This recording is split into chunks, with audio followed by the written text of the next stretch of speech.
Vous ne le savez peut-être pas, mais votre connexion Internet fixe passe peut-être par le métro avant d'arriver chez vous. Tous les opérateurs utilisent en effet le réseau en fibre optique de Telcité, une filiale de la RATP. Donc ça représente aujourd'hui environ 2000 km de câbles et 70 000 km de fibre optique unitaire. Donc les câbles sont déployés le long des tunnels et arrivent dans des locaux techniques où ils sont ce que l'on appelle brassés, c'est-à-dire que là on est capable de connecter une fibre d'un câble sur une fibre d'un autre câble, soit pour faire un circuit sur le réseau, soit pour emmener le client vers la sortie, vers le POP qu'il souhaite desservir. Telcité fournit de la fibre noire, c'est-à-dire qu'elle n'est pas activée.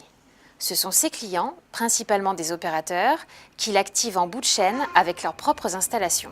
Les opérateurs s'en servent aussi bien pour fournir Internet au grand public que pour connecter leur propre data center.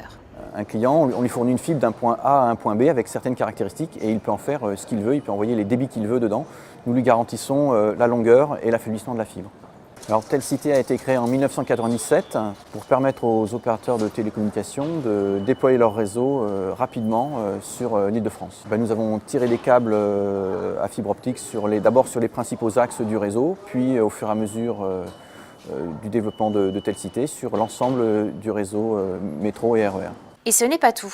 Le déploiement 3G et 4G dans le métro s'appuie aussi sur la fibre optique de Telcité. Vous y penserez peut-être la prochaine fois que vous surferez sur votre smartphone dans les transports parisiens.